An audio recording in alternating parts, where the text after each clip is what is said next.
Radiant team banned. Team secrets turn to ban.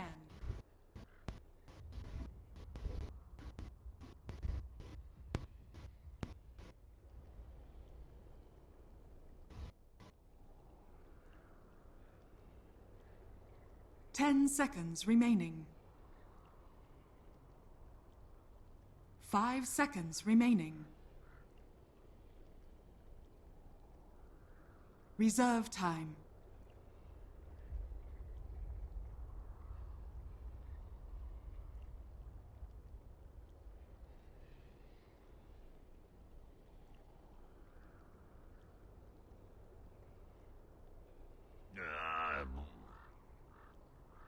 Radiant team back. Team secrets turn to pick.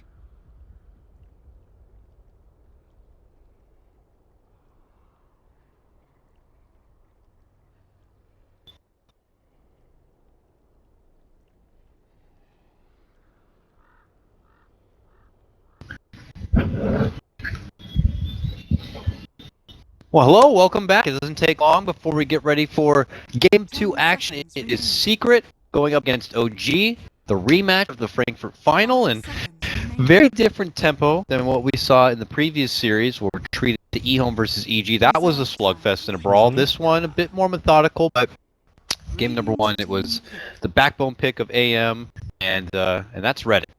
Right. But the milestone to all of Dota, of course. Here is now Secret for OG, the start of the draft for Game 2. And a lot of people are thinking this quickly turned into who can get Earth Spirit first. This time, though, OG will end out, seeing that Secret do have first pick. Yep.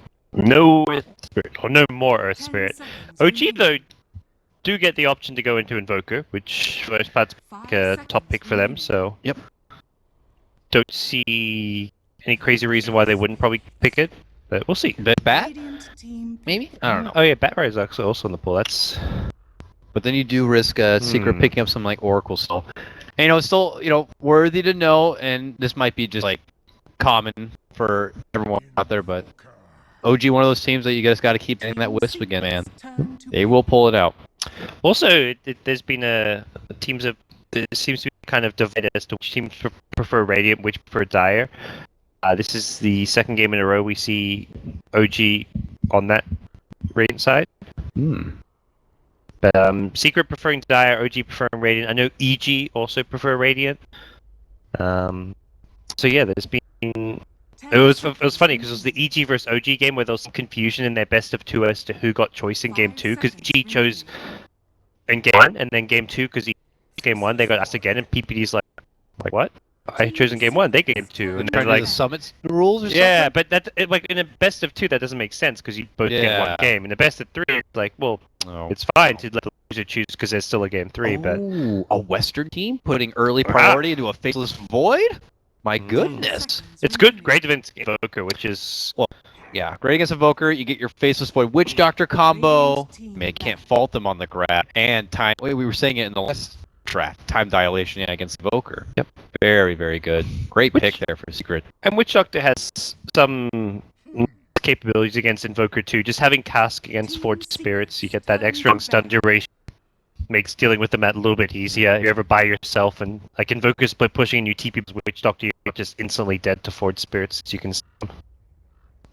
So it's not like a counter by any means, but it's something at least handy that Witch Doctor has going for him. Yeah, it is pressure though that they make sure you have to actually get the Invoker, because let's say Faceless Void Witch Doctor commit on everyone else, Invoker from the outside of a Chrono can be very, very scary. Very easily used against them. Well, let's see. Hands now coming out for the second phase. Secret get rid of the Terror Blade, and then follow up with the Moon Shaker, and OG will ban out the Zeus, which always seems to be just the go-to ban after Faceless Void has been picked, regardless of Eastern or Western team. So they take it out. Well, let's see. 5 seconds And so OG, like the Earth Spirit, the Tusk, some of those big crit heroes are both banned out. Curious to see where he goes, or if he plays something like the Venge and they just go for like a Venge Dazzle or Undying, another big fly hero. but Lynch definitely suits Fly as far as playing that 5-position defensive support that can just save a teammate when they're in a bit of a pinch. That's interesting. What is Crit going to be playing here? Not Wisp, not Tusk, and not Earth Spirit. Those used to be that would be his new holy trinity, I'd imagine. Yeah. Jakiro? That was a Oh that yeah, was the crit Jakiro. It'd be pretty good against the Faceless Void. Just slam Macropyre right across it. They're not gonna want to fight inside the thing. And he's a typically Yule's candidate, so I don't know. Ban OD. Wonder if they're planning on picking up the Batrider, like having. Because if they were going to go for the Nyx, I think they don't care about banning OD there, which to me makes me think they're more likely to pick Bat than Nyx as their Moon offlane hero. That does mean though, if they commit for a Bat that Secret could get. I don't know, they've already committed the Void here. Unless they do something fun with the Void. I wouldn't put it past Secret. And This is a team that will run, that's what I'm saying. Like, this is a team that ran Earth Spirit mid, like, they'll take a hero that seems to work in the meta and they will play it to their kind of a game. So, yeah, I casually say, could still get like a Misery Nyx, and they put Faceless Void in a farming position. Also, I think most interestingly is, I think game 1, Lone Druid was banned OG. This time it was not banned or picked. And Secret had been, like, picking Lone Druid for Misery and doing this, like, Lone Druid Spectre with, like, an Earth Spirit mid time and time again. They did that, like, 3 or 4 games in a run. It did feel like at some point, like, they were picking it in games where they'd, like when they were versing, I think it was Mineski, and it's like, they've already won, they know they're going to beat this team, and it felt like a bit of a red herring where they were showing it again, even though it wasn't what they felt was the strongest strategy, just because they didn't want to reveal more of their actual, like, strats. So it was kind of like the saving strats, but while winning while saving strats, so even better. Doesn't feel like an LD game for either team. Like, Faceless Void's Chrono makes it so sticky. You don't want to pick a against a Witch Doctor. It's not a Moon hero either, at least not that we've seen. This is a crit hero, I want to say. Oh yeah. This, I mean, I guess that's the one hero that hasn't gotten talked about. They could still get Moon the Dark Seer now too. Yes, absolutely. Darkseer's been very successful, I feel, as a whole this tournament. For some teams more than others. Like LGD RTK's had huge success on their own. But we're back at Secret now, and casual open Witch Doctor, Faceless Void. They want to go real dirty. I don't know if Puppy plans on playing the Witch Doctor. Pi used to play a lot of Skywrath Mage. If you want to really get a vicious, this Crow combo plus the Silence, pretty good against Invoker. Not good with the Spirit Breaker though. And they'll step up to grab the Death Prophet. Another Death Prophet versus Invoker match towards the mid. So most likely, Misery Void, and they need the Envy carry now. Ember Spirit maybe if they want to go for like their comfort picks. And OG's lineup isn't great at catching or shutting down Ember, unless they want to go for the Orchid Invoker, which doesn't seem to be like in vogue at the moment. Seems more like the Exort Forward Spirit. Miracle's been going all about like the split push. Had that one insane game where he was just constantly solo split push, impossible to catch or pick him off. But I wonder if they would consider playing like Silencer thing on the side of OG too for like. That'd be cool. I wouldn't mind Silencer, so good Spirit Breakers, charge in. Some Witch Doctors, or I don't know. It's Fly after all. The Rubik. Ooh, so it will be Moon on Spirit Breaker, and okay. It was funny because when they were playing online tournaments, Moon would joke that he'd just tell his team to pick a Spirit Breaker because he was playing from the US on King, and like when he was playing at Qualify, so he's just like, pick me Spirit Breaker, and like it was like the hero to play with high ping because you just charge in and then right click, and that as soon as your charge hits, like you can preemptively cast your ultimate like based on your delay. Like there's not much like reactionary play you have to make on the hero. So it was the Moon hero of choice when he was lagging. He played it like 10 games in a row apparently. So what's the significance though of the Rubik here? We look at potential stealing options. Yeah, you can take Time Walk, which is pretty nice. Chronosphere is not too shabby of a snag. Not the easiest to get Death Ward with the Voodoo Restoration, of course, and Death Prophet can make a trade to get the Exorcism. Why the Rubik? A lot of people are starting to consider Rubik. He's a great flashy support. In the right game, he could be so finicky that you have to get the right positioning in these fights to get the most potential out of him. I'm wondering if they're considering kind of putting together more of a 5-man push into draft, because that's where like the null field can help negate some of that deep push coming up from Cryptstorm. Like you have the Forward Spirits, you have the Vengora, and go for more of like a 5-man push, which could justify the Rubik pick, but it's not a whole lot of amazing steals that you can rely on. Deathward you should theoretically never be able to steal with Voodoo Restoration. Chronosphere is like an okay steal. It doesn't actually stop the Void from moving, and it's not entirely reliable. Exorcism's great if you can catch it. So I actually don't think there was a... This did not strike me as a particularly good Rubik game. So I don't really have a... I don't have a good answer for you, Dota. Yeah, I'm also a bit... Even the bounty hunter, I'm kind of like, because it's bounty hunter into a spear breaker. Yeah. An invoker who, Ooh. you never know, could end in a necro book invoker, and bounty hunter can't really do much from the outside of a chrono from. I guess you could up a lot of tracks and Shuriken, but hey, another game, another Drow Ranger. So dual lanes, dual aura combo strat here coming out. Yep. And to go back to the Rubik, now it makes sense because it will be that push 5-man. You get through some null field in there. In the null field, you maybe only have a point or two in, if any, but it's the Rubik can get some nice benefit from the right-click damage. It's another range support, and it's a good support to protect the Drow Ranger and set up kills with the lift. So the Rubik makes a lot more sense when you see Drow Ranger pick. 35 minutes. 35 minutes. The magic number here for OG. And the nice thing is, like, they can lose a fight, and then Exorcism on, and then they just push, and like with that Exorcism, Secret are very reliant on these long cooldown ultimates, perhaps fight, and that's something that G can look to capitalize on.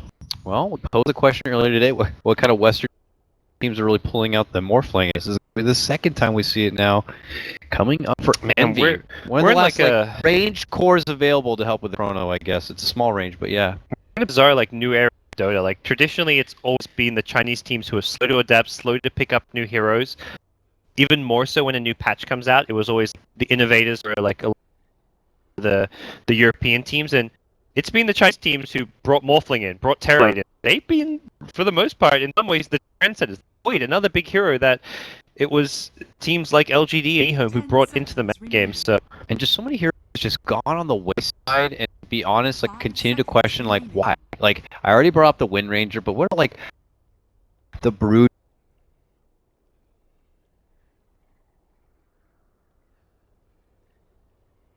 Mother and that heroes you might be able to creep into a draft to just end the draft. There's no right CIS team, no CIS team in MDL. Yeah. So. But like you need get the right draft where they have like no Darkseer, no way to deal with the Firelings, no real deal with the push, like, and it could be a dagger. But here we go, folks. It's game number 2 of this matchup.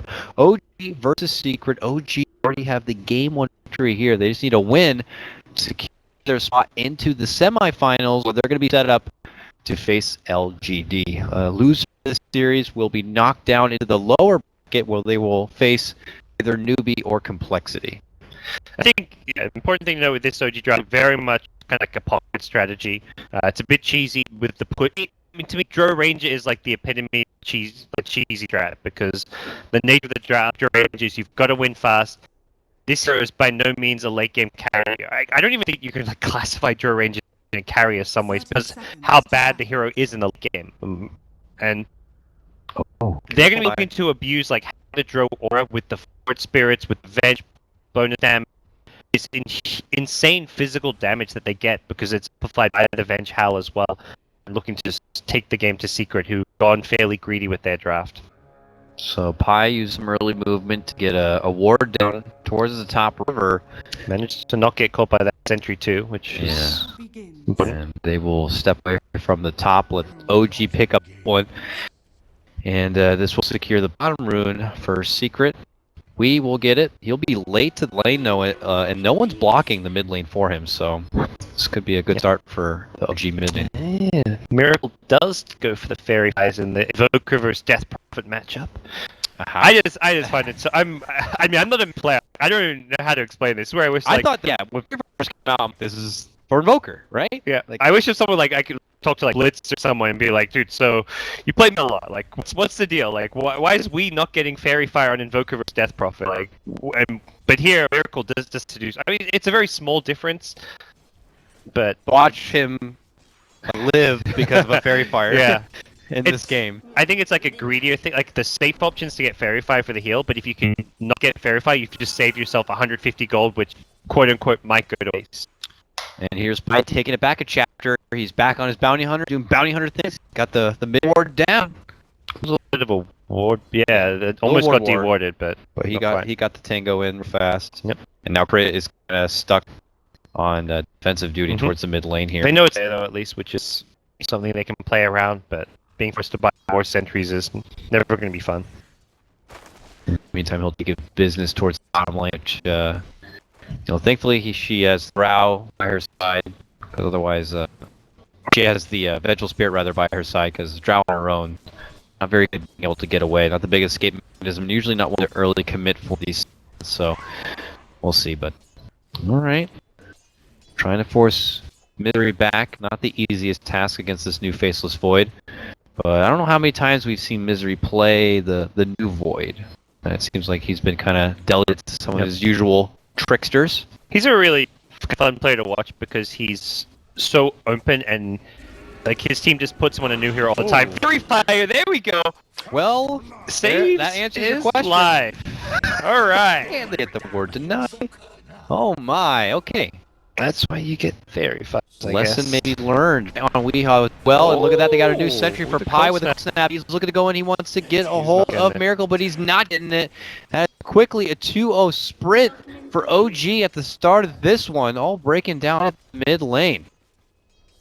Miracle is not the kind of player, especially when it's Invoker, that you want to give an early advantage to. Yeah. Oh boy.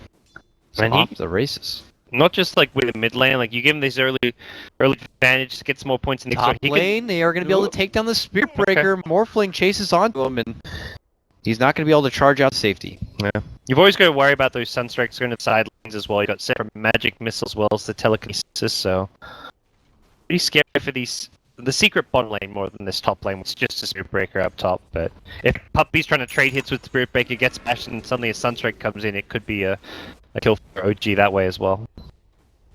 And on the return, Moon is charging towards bottom lane, but I mean, it's just, they're expecting Moon to probably be charging from somewhere. He's just killed, so what is he? Yeah, stopped in the pit. Waiting there for now. Maybe look for an opportunity to go for the mid lane instead between Rubik and the Spirit Breaker. They might be able to get a takedown on this Lady Death Prophet. Yep. Leading with some early softening. They're going to get the cold. Wow! Lift to the bottom ground, done for Crit, man.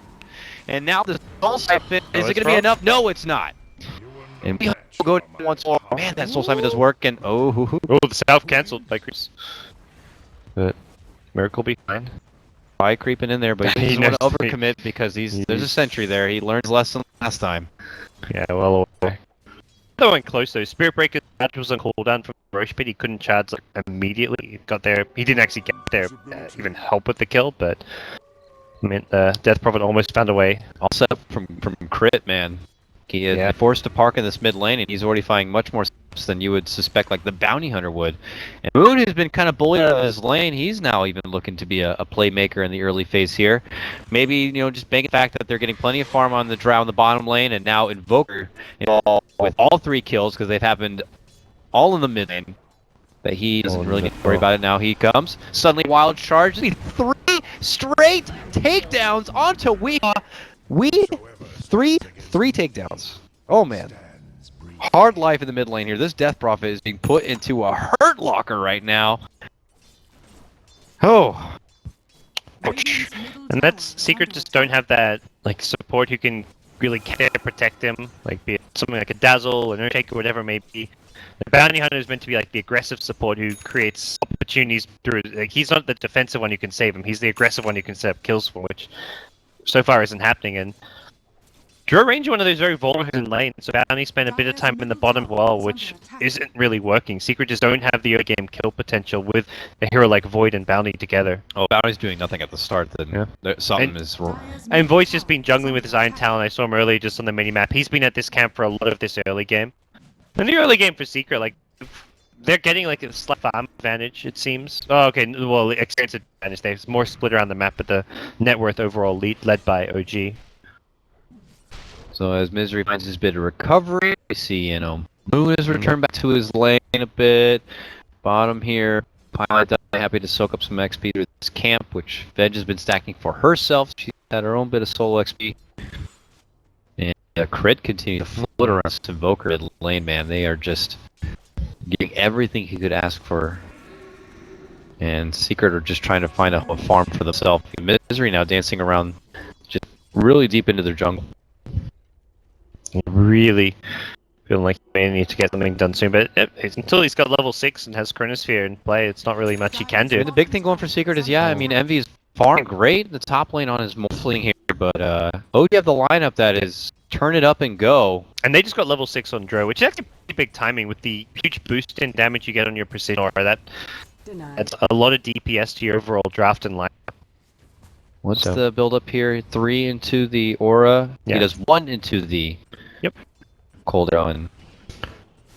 Okay. Magic Missile is going to hit Pi, but able to get the Shadow Walk off. Zoning so they can secure this tower, I guess. Sitting back, but I think Bounty. Ooh, Bounty! You dare go? Dire's bottom tower. Pops out. He can't do it with the Shadow Walk on cooldown. He's just guaranteed kill. Or he can. He may just trade his life for a possible deny. So we saw this from eHome when they had their match against EG earlier against the Morphling, and that was the first. And then they went right to each lane, going, you know, if it was the same case here, OG would go top down that tier 1, then mid tier 1. And they see like 5 minutes later they were inside the base here. So Meatball, Deafening Blast, and Fade Bolt. That damage output just from the air spells with the right clicks of Invoker. 177 right click damage. Fairy Fire, dude. Yeah, you're right. Without that Fairy Fire, he'd be at 177 instead of 179. That's made all the difference. Thank you, Drow. Very helpful on that one. As if it wasn't mighty enough, and okay, they got the Pi, but they changed. We're still going to go for Misery, gets time walk off, but it's not going to be enough to save. Again, thank you, Drow. Man, they all just hit so hard. Okay, here's we now. Not have that no mid lane. exorcism though. Taking down 4 times. Trying to get a kill here. Moon says nothing's gonna come easy for you. I also will make it out. Well, mid lane, look at this. They're suddenly already knocking down that tier 2 tower. Morph's just not fight ready. He's like, I can kind of farm top and split push, but It's like, guys, I have to put our Lincolns here. What do you want me to do? I can't do anything about this. oh, you don't have double boards. They just like another tower. They took from the mid tier 1. They got the tier 2 there. Just running out back. They're keeping backing away. Coconut hit on the crit. Oh wow, a convenient no tail here. I don't think Secret are going to get the catch on anything. They forced all the mid lane, and OG are going back in. OG says let's go, but I think they're like, no, we got what we needed here. We got the tower. Get back. Then we go top lane next. Well, OG, like, look, Miracle's bedtime. It's approaching. We're gonna end this one fast. It's already like 10:30. We gotta go quick. And 9 minutes in, taking a tier 2 tower mid. I wonder if like Invoker's just gonna like say, let's go neck 3 or something. Like this is the kind of game. Yeah. If you want to go for that super fast all-in push, which your draft is about, it's not a bad option. But there's so the Yules is good even in a push strat just because you catch hero, you burst him down, and so your push gets a whole lot easier because you've taken the Faceless Void and there's no Chronosphere to worry about. For example, you've taken Death Prophet out, there's no Cryptorm coming out though. Plenty of options for G as far as like itemization and forming the Invoker. Oh, it looks like going for like the early Treads Aquila, go for like an SM1 here. This is not like a game like the game we saw earlier on needed BKB, so you don't need BK entities heroes right now. You just go for pure stats and push, and it's going to be a Drums Invoker with a Buckler. So Crimson Guard or Mech coming out from Invoker, and that doesn't say we're all on the push. Yeah, that is like. Is it what's the recipe for on the? Can we check that recipe? In the stash. Thank you, sir. Headdress. So we'll be Mech, not Mech? the Crimson Guard. Joker. I mean, who else really is going to be getting sure. it, you know? So yeah, you're right. That's pedal to the metal push right now. It's like that's fat to build right there. Oh, good night. Leads to a swap save inside the Chrono here, coming out from Fly, and that's going to be the kill of Misery. A 1-1 trade, one that is for the better of OG, and now No Tail says let's consider moving in. Was a track kill. Oh, nice. He stole. Okay, replicate on the Drow. So now that is a Aura benefit for Secret. It's a grab for Envy. Yep. A really, good replicate throughout the whole game. It scales very nicely. Hell, you can even throw that replicate to a different lane and it will split push on its own. That's if the game continues that much longer. Seeker are going to be able to hold their own. And we saw the way EG dealt with this was by just getting tons of kills. And Secret's draft, if they can get tons of kills, will be able to deal with this strategy because get track from it. But Yep. I don't think they have the same tools that EG had with They could get a big fight with track kills. That could Lift be the big Silent, point. Envy. But yeah, it's Envy. Morphling is in big trouble and is going to be melting apart right now. And they're looking to go for we. They both just instantly fall like a house of cards right there. The rest of Secret scrambling to make a way to safety. OG are thirsty for it. They know they get a couple of kills. They can get it. Well, crit even just that evens up the track gold. It's like, okay, you guys think you can get back with track gold? Win it further ahead with our own track gold. They could always double back and, you know, is the Roche up? They get the Roche, but they're just like, we got this advantage. Morphing's out, and so is the Death Prophet. We can do work fast. Cancel TP. eHome got a 13-minute Rex. We're gonna do 12. We're gonna love eHome. You know, just, like yeah, wow. eHome are the only ones who can run the pro push dress. It's good counter morph play. I mean, even though eHome were not successful with, I guess you could just see the potential. Yes. Swap back. Fly is able to get a hold of Misery. Misery just gets all that back as Moon wants to commit in. OG not happy with this fight so far. Moon very low. Get the drums, and they're looking to retreat. Misery's looking to make chase, but oh man, those Force Spirits, they hit. Yep. They hit hard. He's like, I don't want that. They got to get away. So they're going to be very happy. And they disengage without losing anyone to the track, and it cost an Exorcism was committed, yeah. The win that was popped, but... And Secret need to be careful like how they use their ultimates, because ideally for them, they want to have their ultis together. They're far up behind, they need to have Chrono with Exorcism. So now, if OG go for a push, yeah, there's Chronos here, but you've got no Exorcism. You need really, like, all the pieces of the puzzle for Secret stand a chance. And yeah, we mentioned Roche, easy taking for OG. They've got plenty of damage. I wonder if they saw the Exorcism use. I'm sure they did. They're like, we don't have to worry about that. And like the net worth of these OG heroes, Tower Gold, is just going to be looking pretty good right now. Why don't we go ahead and check out that now? I'd like to see where Envy is compared to the others on that net worth. But here you see that tickling at that Roche, and well, it's there. Yep. Whew, that's aura power coming out right now. They didn't have the Venge Spirit on eHome, did they? That's probably what they were missing. That extra aura, extra power. That 1+. Both ladies. What's Invoker?